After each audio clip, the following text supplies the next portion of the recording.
Yeah. If there's any discussions that you guys want to have sort of going forward, happy to sort of take you guys off of mute as well. If there's anything you want to add or ask, if you don't want to do it within the chat. So actually, maybe just quickly, are you guys good with the chat? Is the chat working for you? Maybe let's sort of level set first.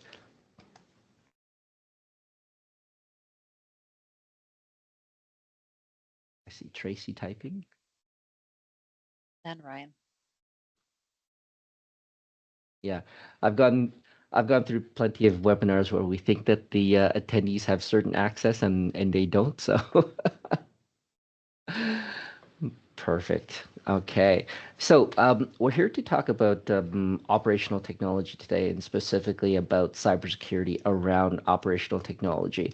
We originally did this presentation for a lot of municipalities, and but across the board, it's very important for anybody who has things like operational technology. And operational technology, I'll kind of go into a little bit more, so I'm not going to ruin that on the first slide, right?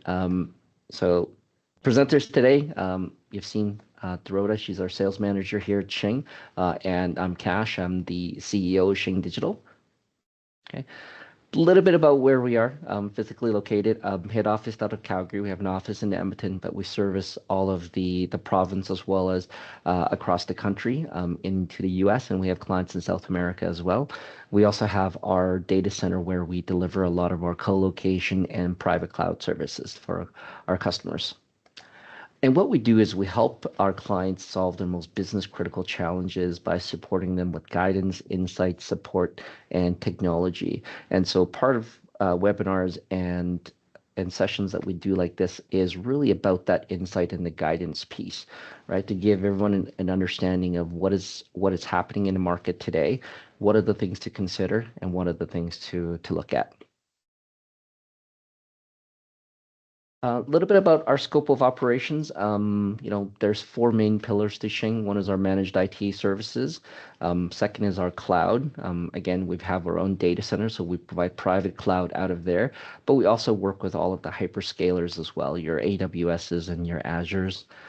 Then we have our technology solutions. These are folks who do a lot of our tactical implementation, so a lot of our projects. And then when we do our assessments, they can help our customers with a lot of the technology applications. And then, of course, what this webinar is about really overlays with our cybersecurity. We'll do IT cybersecurity as well as OT cybersecurity, and then we can also help our clients manage it if that is of value to them. So today, again, very specific topic. Now, this deck was done with critical infrastructure, water treatment, and distribution. However, again, this kind of plays across the board as well to electrical generation, distribution. We actually have a lot of OT networks that we may not consider as OT networks. As an example, video surveillance networks would be considered OT, access control. There's actually a lot of things that fall in under operational technology.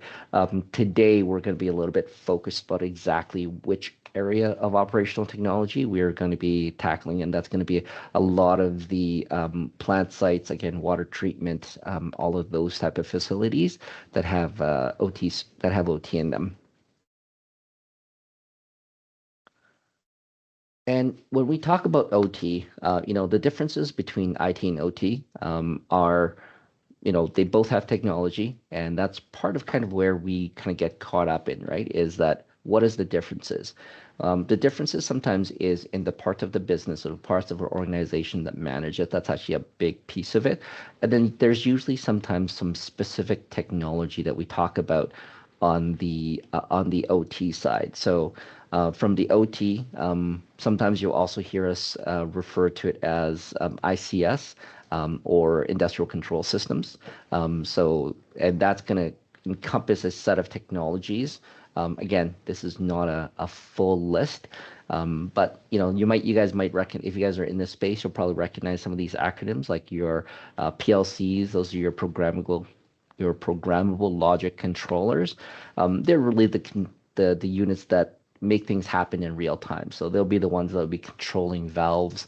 They'll be the ones that would be that we'd be sending signals to like your variable motors. They basically control everything, right? And then the related cousin is the RTUs, right? Which does a lot of the same functions, but they tend to be a little bit further away in terms of where they're located from the control system. So, as an example, right, from a water distribution system, you might have a pump house, and in that pump house, there might be an RTU that is controlling the valve within that pump house, and then that talks back to your central control system via it could be some sort of radio, it could be fiber, it could be 5G, right? So very different ways, but PLCs and RTUs are very related. And then we have the HMI. HMIs really are the control panels by which your operators can make some quick adjustments, turn things on and off, adjust levels of tanks, whatever the case might be, from a control panel, right? And you know how in these industries we love acronyms, so there's a lot of them. And then for all of those out there that have these type of systems, you're going to recognize either one of two names, which is the SCADA or the DCS. Those are just the control plane, right? Where that controls all of the RTUs and all of the devices that are within your environment. And between SCADA and DCS, just different flavors of what that control system is. Some folks will refer to them from a specific vendor like Delta V. But overall, like I said, the two main systems out there are going to be SCADA and DCS. And these days, we're starting to see more of the IIoT, which is the industrial Internet of Things. Because like everything else, we're starting to move a lot of our control planes up to the internet. So, and IIoT has opened up a whole new area of things we have to look at and protect within a lot of these industrial environments.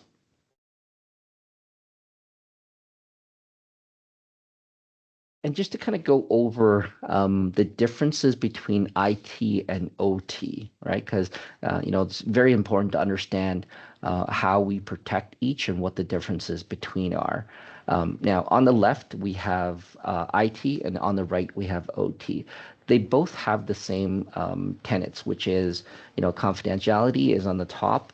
We got availability on the bottom left, and we have integrity on the bottom right, right? So if you see the spider chart that there, you're going to see that from an IT perspective, they skew very much to confidentiality and integrity, right? And together they represent a lot of security.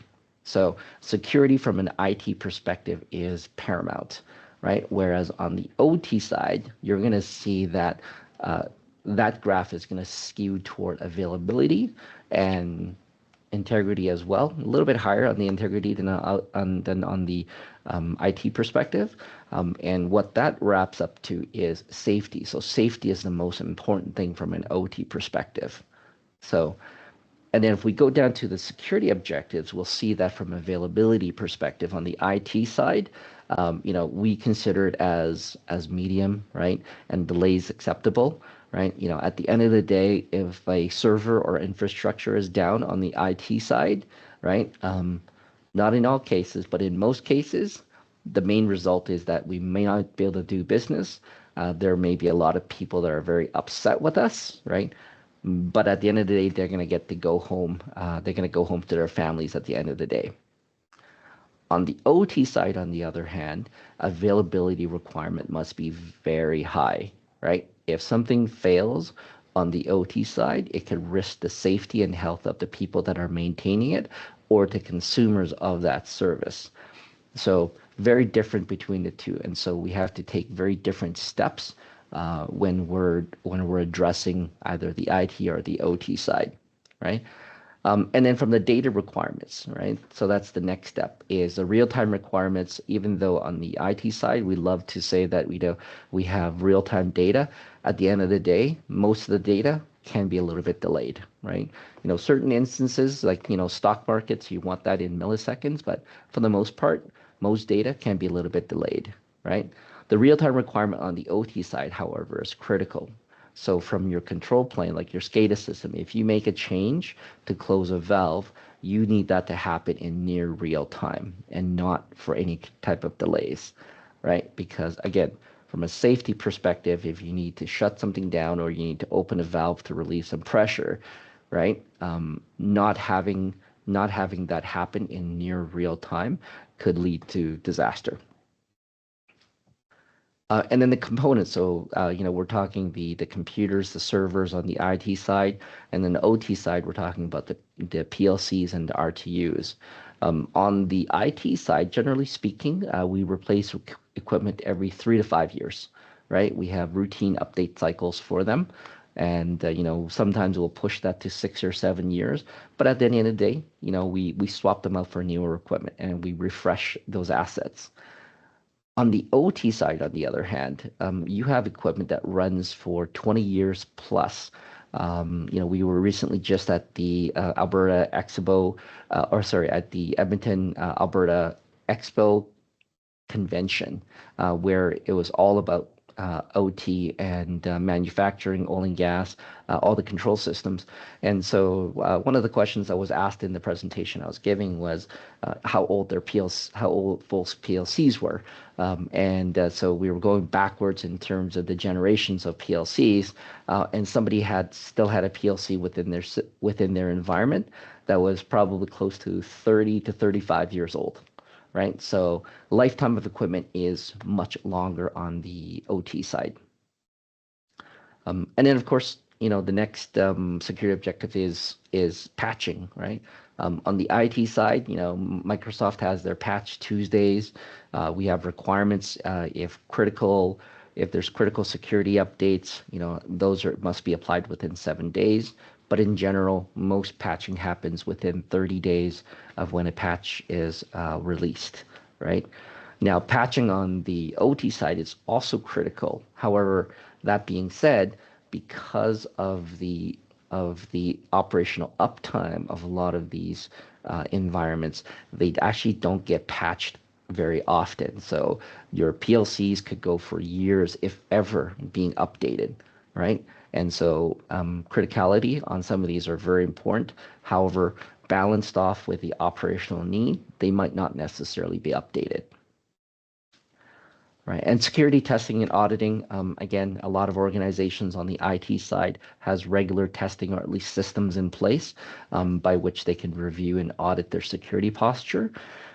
But from an OT perspective, traditionally that has not happened very often, all right, if at all, right? Things are starting to change, which your participation in this webinar is sort of informing about what is out there and the steps to take.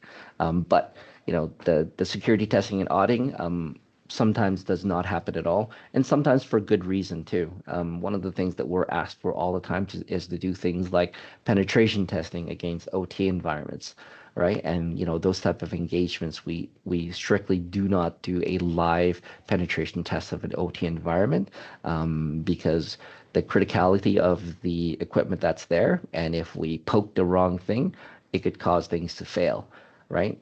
We do penetration in a lab with offline equipment, but we will not do it online. So there's a few different things that cause this divergence between the IT and the OT side.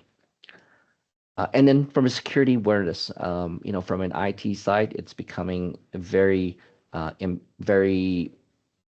prominent, right? Because people are hearing about it in the news all the time of ransomware and of hacks, right?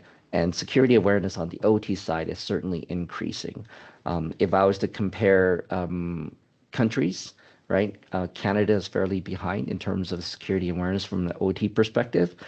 It's much higher in the US, and it's actually even higher down in South America, right? So South America, Europe, well ahead of North America in terms of their security awareness from an OT perspective. So hopefully webinars like this will help bring more of that to the industry, and so we can have more discussions about what the current state is and how we move forward. Just to go over some stats, because I don't want everyone to just sit here and think that I'm just talking and don't have things that are sort of backing me up. This report's a little bit old, so it's the It's from IBM X Force. They put out a great report every year, right, in terms of the state of cybersecurity. Now, that being said, between 2020 to 2025, these numbers have not substantially changed. So manufacturing still continues to be um, the largest attacked industry, and for multiple different reasons, right? But if we're talking utilities, you're going to see utilities down there in around that 10%. They're kind of clustered with a couple of other ones, right? With transportation as well, with oil and gas. So none of these numbers have overly changed too much, and so even looking at the latest stats, they're going to be about the same. Now, in the utilities, that lumps in the water treatment, distribution, but also from an electrical generation side as well. So all of those are sort of lumped into that one side.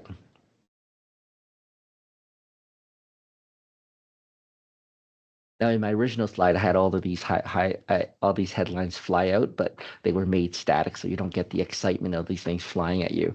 But just some highlights, in North America over the last few years in terms of some of the attacks against water treatment facilities. They are becoming a bigger and bigger target. The EPA in the U.S. as well as Public Safety Canada have put out statements that water supplies, water treatment distribution is becoming a top concern because of the attacks against the industry.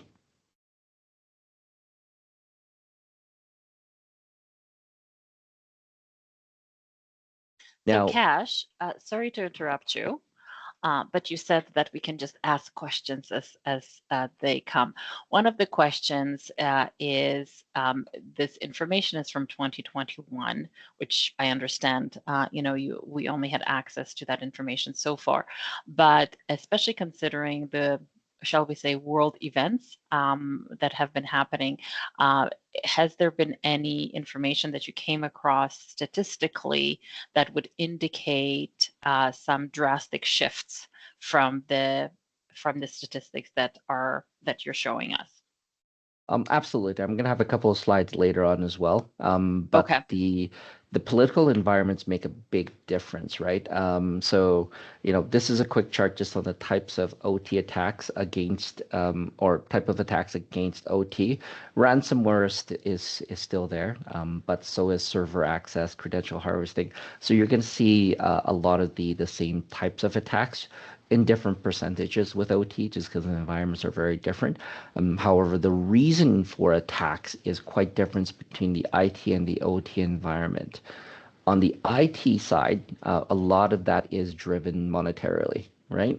So typically in one of my cybersecurity talks, I'll have a slide that puts out what is the cybercrime revenue worldwide estimated. And from 2018, it was about $1 trillion a year to where we are in 2024, where it's estimated to be $9.2 trillion dollars, and they're estimating about 10.5 trillion for 2025. So that's cybercrime revenue, and that's a T. That's not a B. That's not an M, Mm. right? So that would put cyber criminals in around the, I think, top three, top four GDP in the world when compared against countries. Okay. Now, that's a lot of the reason for the IT attacks. OT, on the other hand, becomes a different beast.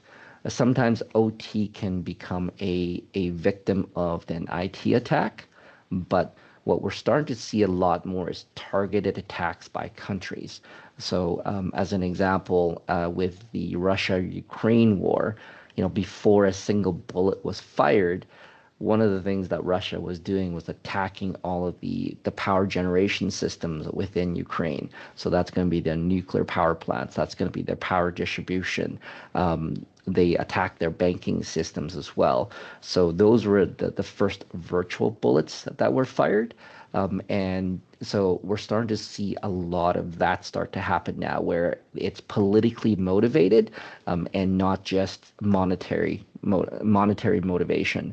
And the problem is that those type of attackers are also well funded by the state, and they might be the state themselves, right? But as an example, China uses a lot of third parties to do their attacks, whereas Russia will do a lot of their own, as well as they'll have bad actors that work for them, as well as different organizations.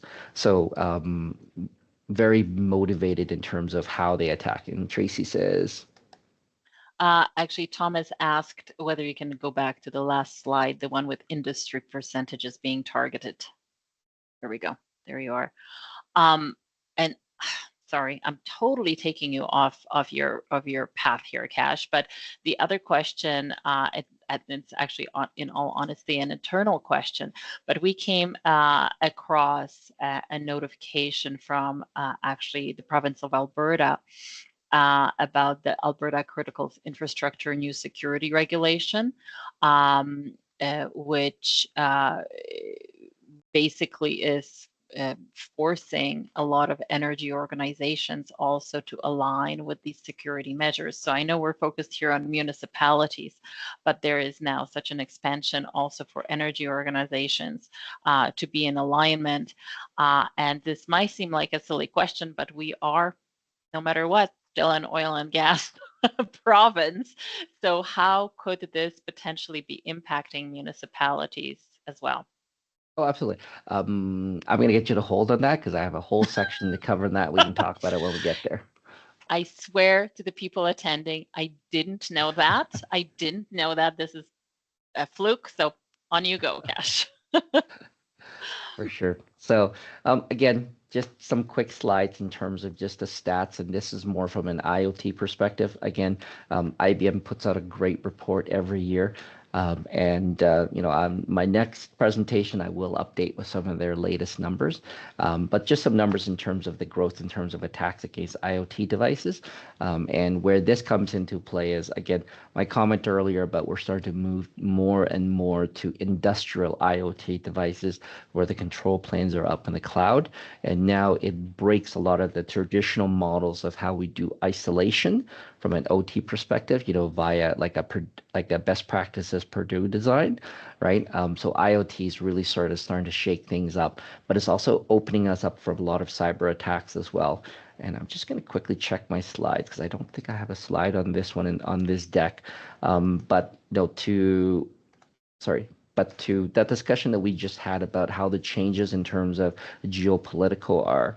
So one of the big innovations on the water treatment side and water distribution is IIoT controllers. So that are much cheaper to run because you can throw them into a pump station, connected to a 5G modem, and then it talks back to a control plane that's within the cloud. Well, one of the largest manufacturers of those type of devices happens to be an Israeli company. So when the conflict broke out between Israel and the Gaza Strip, right?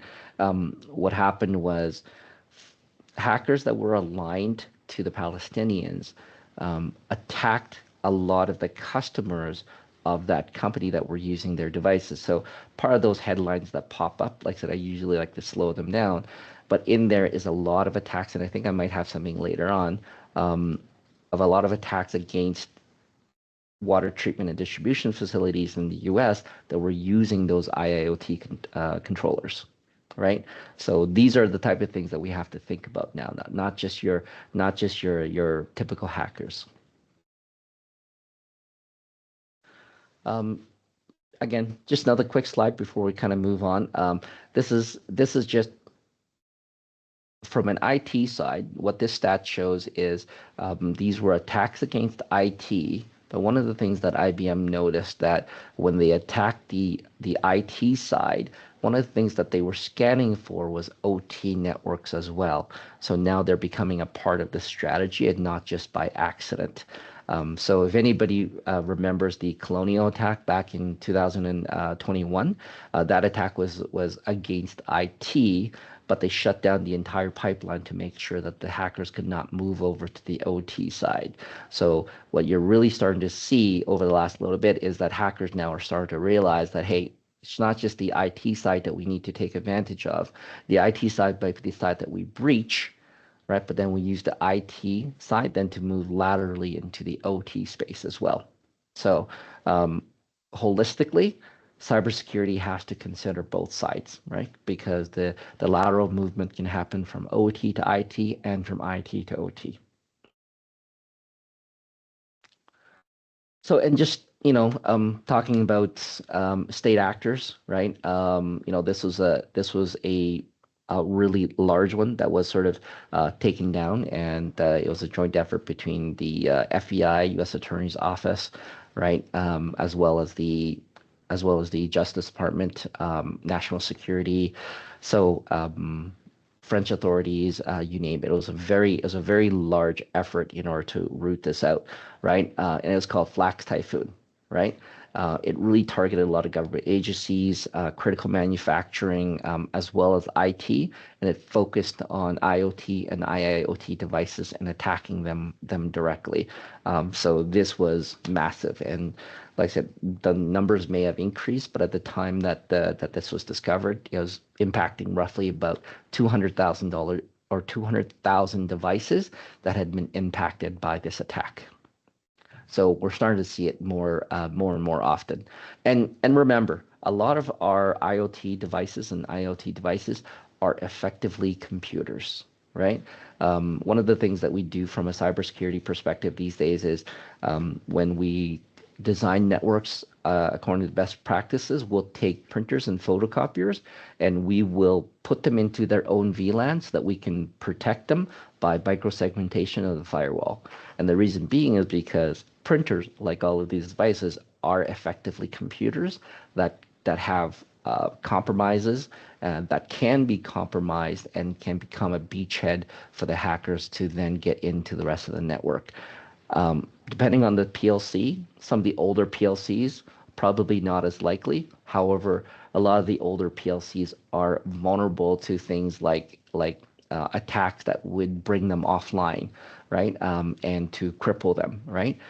Or especially even with some of the modern PLCs, so that there's not a lot of security on them. So anybody that gets onto the network, as an example, if they were to infect a, a different device on your network, they can effectively use that to, as an example, adjust the speed of motors to the point where you spin them out, right?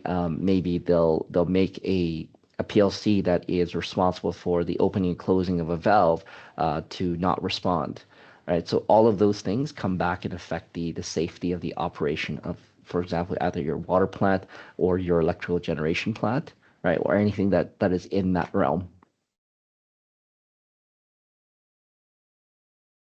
So now, the impetus for a lot of this, and I'm going to go back in history a little bit, was an attack, and I'm going to put it in quotes because I'll qualify that in a minute, right, against a water treatment facility in 2021.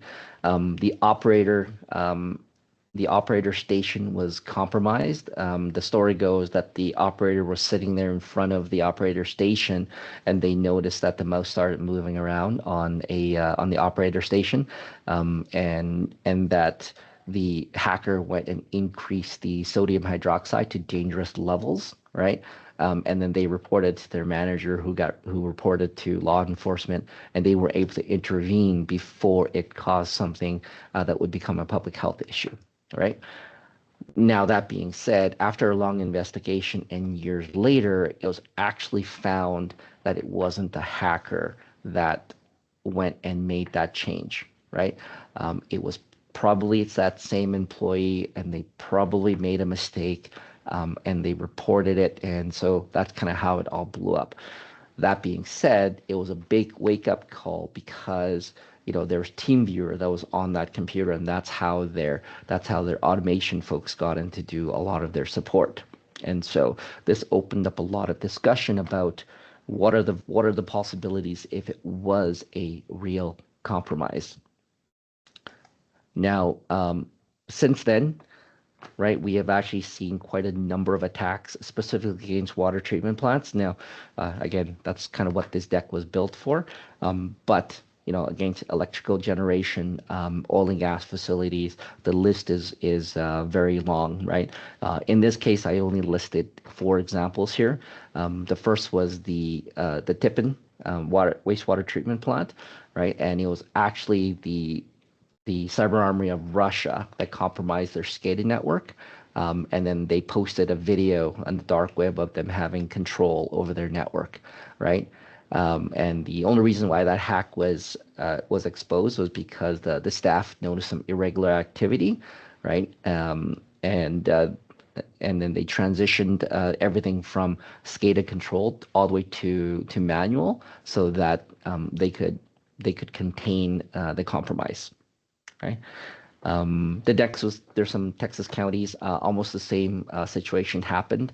And there was a water tank that was caused to overflow for about 30 to 45 minutes before they got it under manual control. And then Aliquippa in the county of Mayo. That was that situation with that Israeli company, and they were targeted by an Iranian hacking group, right? And so they compromised all of their controllers. And again, luckily they caught it in time. They switched to all manual mode, and so at least in Aliquippa, they were able to switch everything to manual control. However, in the county of Mayo, it took them almost 2 days to take back control of the system, and so there was an outage for 2 days from a water treatment perspective, right? Okay. So, but there's starting to be more and more stories like this, and part of the reason is that as we advance in terms of technology, which is awesome, sometimes one of the things we don't think about is how do we secure it.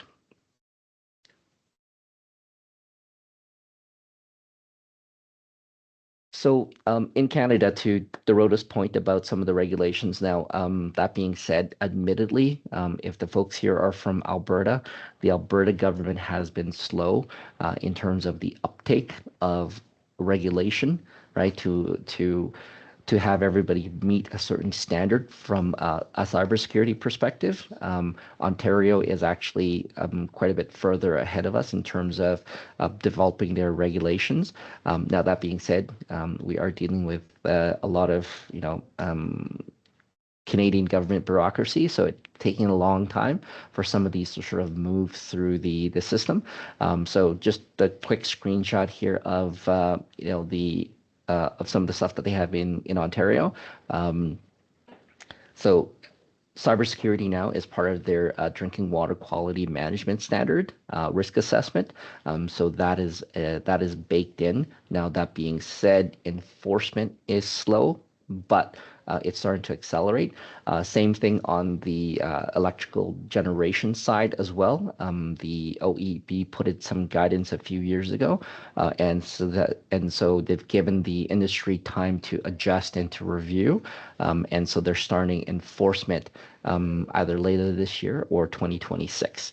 So Alberta has been more giving guidance, and they set up Cybersecurity Alberta, which is sort of the body that tracks a lot of the attacks and to help industry with the things that they need to do. And so in the past, they've been referring a lot of our critical infrastructure folks to Cybersecurity Alberta to understand what they need to do. But it sounds like Dorota recently, they've started to actually build some legislation around it.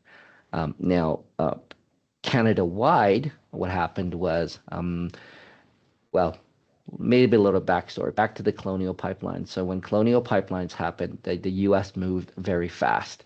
They had an executive order. TSA had regulations drawn up by the fall, fully implemented by the following year. In Canada, we didn't even introduce the bill for critical infrastructure until 2 years later. Okay, and that's kind of what I'm going to talk about next. Okay, so the bill that was introduced in the last government was Bill C-26.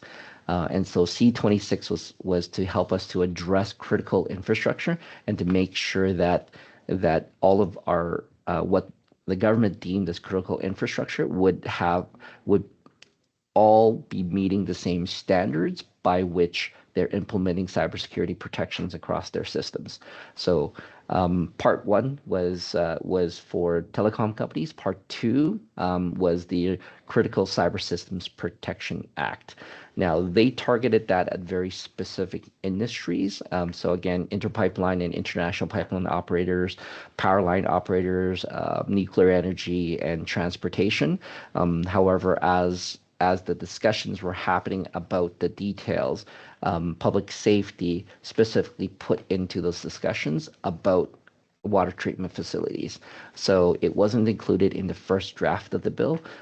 We think that eventually it's going to make its way in. And again, take what I'm saying with a grain of salt because I'll kind of cover that in the next couple of slides. Okay. However, additional parts of the bill were that the government at any time can deem any industry to be vital. So even if what you do is not included into that list, the government can make that change and determination. And again, in the original writing of the bill, any industry that was deemed to be vital had 90 days to comply. So the new regulations made sure that everybody that was listed as critical industry had to establish and maintain a cybersecurity program. So whether or not you were aligning with NIST or you were aligning with IEC 62443, right? Or if you're in the electrical generation side, NERC SIP, right? Or as in Ontario, where their regulators had a subset of NIST, right? You had to establish and maintain that program, right? And that was to try to ensure that critical systems were protected against at least an easy compromise. Nothing is ever 100%, right? But because it's not 100%, you must be able to detect when an attack has happened in order to minimize the impact, right? And of course, reporting and notification of cyber incidents, because even though there's a lot more regulation in place today about reporting, it's still not all encompassing. And so there's a lot of cyber attacks that we do not hear about that never gets reported. And the last piece here is to mitigate supply chain and third-party risk, right? And this is a big one. A lot of attacks come through your suppliers or even your customers, right? And so as part of all of the new modern regulations when it comes to cyber risk, that's a big one. It's that not only do you have to comply, but all of your suppliers also must comply. And so in the lead up to C26 in Alberta, what we saw was contractors to oil and gas companies, even law firms, anybody that their big customers were oil and gas and that were going to fall under the regulation, they all did a lot of work beforehand to become compliant with some sort of cybersecurity program. I know a lot of the larger law firms aligned with ISO 27001. Companies such as ours went in line with Cybersecure Canada, right, for our certification and audit, and so a lot of folks did a lot of work prior to the expectation of the passing of C26. C26 would have given oversight for each to the regulators of each industry. So depending on where you were, it could be the Ministry of Industry, Transport, it could be the Canadian Energy Regulator or the Canadian Nuclear Safety Commission. And then I think water treatment fell under public safety. But again, that was something talked about but didn't make it into the final bill. Okay, and those would also be the ministries that would be responsible for any inspections, right, and to make sure that industries were compliant. So Ontario Energy Board, as an example, they've had their guidance out for a while, and then all of their generators and distribution companies by, I think, starting first quarter 2026, has to have had their initial assessment done according to how they align with the guidance. So all of this is coming. Whether or not there's an actual regulation yet, that's, it's going to come. Now, a big piece of C26 as well was non-compliance. If you were found to be non-compliant, fines were up to $15 million. and the fines were based on the efforts that you took, right, to be compliant, or efforts that you took to be non-compliant. So how harsh the penalties were really based on the effort that you took to be compliant. So, as an example, if you were on your journey to compliance and you did the assessments and you had a roadmap for and a budget for when you were putting things in, right? The fines and anything like that would have been minimal. However, if you are found to have ignored all of the guidance, right, and or doing things that contravened what would be a best practice, they would come down a lot harder on you, right? So a lot of that was built into the bill as well, right?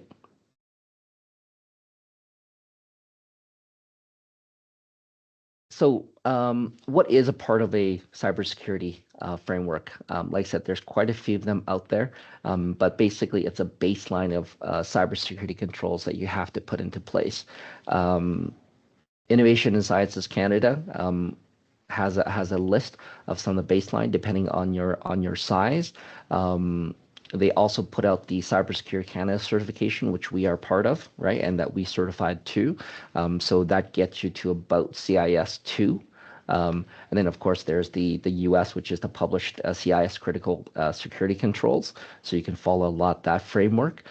Industry standard for industrial controls, IEC 62443, right? Or the more encompassing NIST 800-2, which is specific to OT environments, that it has a lot of OT pieces as well. So these are generally some of the big cybersecurity frameworks out there that you can follow.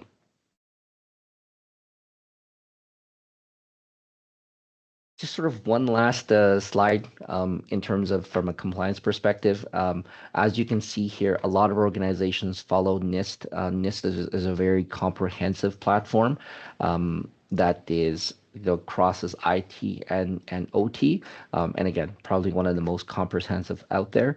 And then, of course, followed by the IEC 62443, which when we do a lot of audits for industrial control systems, that is the standard by which we follow.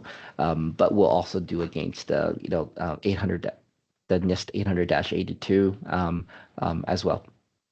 We'll also do NERC too, but NERC is very industry specific to electrical generation and is actually not as comprehensive as 62443 or the NIST standards. So what we're finding is that regulators are taking pieces of NERC and pieces of NIST and making some of those as baseline requirements. So, and this slide brings a slight tear to my eye because the entire industry was looking at C26 as sort of that guiding regulation by which we can all align to. And it went through Parliament, it went through Senate, first, second, third reading, it went through all the committees, and it was about to be rubber stamped into law until somebody made a mistake when they were drawing it up and it had to be set back to be corrected. And by the time that was done, Parliament was prorogued, and so this bill died.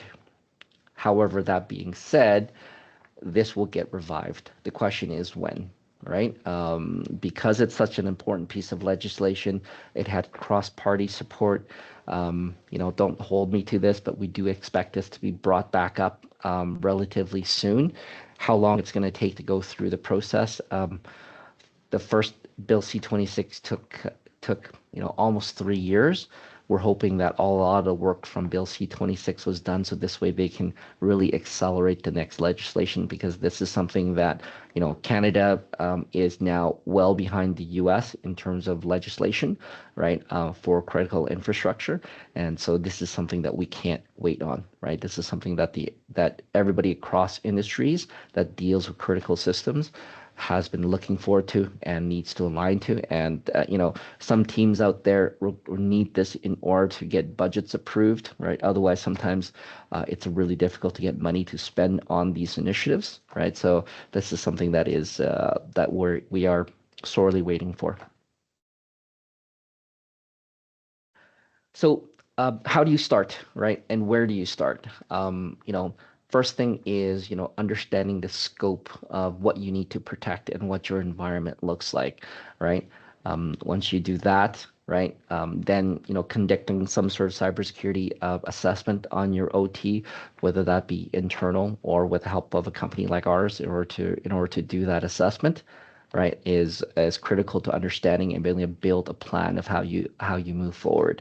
Now, I think I have a couple of things here. They can be, the chicken come first, the chicken or egg come first, but we have implement controls, right? And so that's a lot of the governance pieces and the plan by which you put that in, right?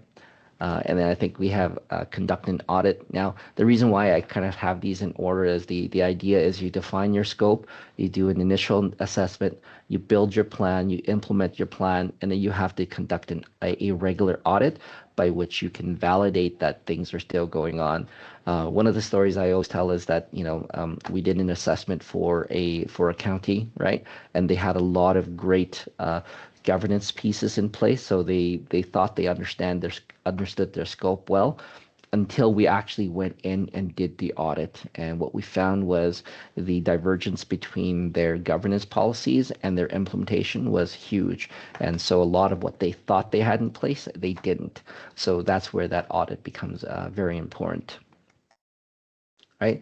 And so that's the continuous monitoring and improvement piece. Or sorry, that should be an add-on to that. And the reason why we have that there is because the threats are constantly evolving, and the attacks are becoming different. The industry is changing. So to my comments about IoT and IIoT, we're going to start to see more and more of that type of technology in critical infrastructure. And so you have to have that mentality of constant improvement on how you're going to protect your environment and what kind of strategies to take. And that wraps up my presentation. I hope that was of good value for everybody. Love to answer any questions that you guys might have, right? Because of the timing or the amount of time in these presentations, sometimes I have to take a lot of information out of them, so I don't share nearly as much as I do. But is there any questions, anything specific? Maybe if you're not in the water treatment industry, what additional pieces you might have that you might need to protect and talk about. Happy to answer any of those questions with the time that we have remaining. While we're waiting for individuals to maybe type some questions either in the chat or in the Q&A, the I have heard others say, okay, well, we're not quite sure where we're at. So how do we start? What do we do? How would you approach that question? Well, let me kind of go back to let me go back here. So the first place to start is again, sometimes we go into especially something that we haven't done before, and not knowing where to start, and that's where the defining your OT scope really comes into place. So maybe that first engagement is having an expert come in to understand what is the scope of your OT, right? What are the things you have in place now? Because again, depending on the size of your organization, sometimes we'll have some bleed in terms of from an IT side. So sometimes some of the policies and the protection systems that you have from an IT side will bleed into the OT side. And sometimes you don't know that, right? So understanding that and defining your scope is really important because that helps to then make decisions in terms of, you know, do what are some of the gaps that we have, and anytime you bring in a third party such as ourselves, one of the first things we're going to be asking for is what are the things you have in place now, and you may or may not know, right? So that defining of that initial scope really helps to inform the process as it goes forward, and so it becomes a lot smoother process. Not that you can't just go and say, hey, come in and do an assessment and an audit for us. We can 100% do that, but it extends the length of time and increases the cost, right? So at least having an initial understanding of what the scoping is of what you're trying to look at really helps, right? And again, what we'll find is smaller operators will have a lot of IT stuff bleed in, where once we start getting to larger operators, there tends to be a lot more a separation between IT and OT, and so sometimes we don't have that crossover at all. We did a very large assessment for a university, and what they had was very defined IT policies and next to nothing on the OT side, right? Because there was that separation between the groups, and OT didn't understand IT, IT didn't understand OT, so they left each other alone, right, to the detriment of the organization. Yeah. And I understand that in this forum, it's very difficult to have more of a discussion. But if any of the attendees would like to have just a brainstorming session even, or gather a little bit more information, please do reach out to us, either myself or Marika, whom invited you originally to the event, and we can do no commitment by any means follow up just to guide you through the next steps as well. Anything else? Well, we are right on time, so this is perfect. We will have a recording of this session available in case you would like to send this to anybody you know, and we will also have this on our website. Thank you very much, everybody, for attending. Really appreciate it. And again, looking forward to any follow-up questions. Thank you very much. Thank you.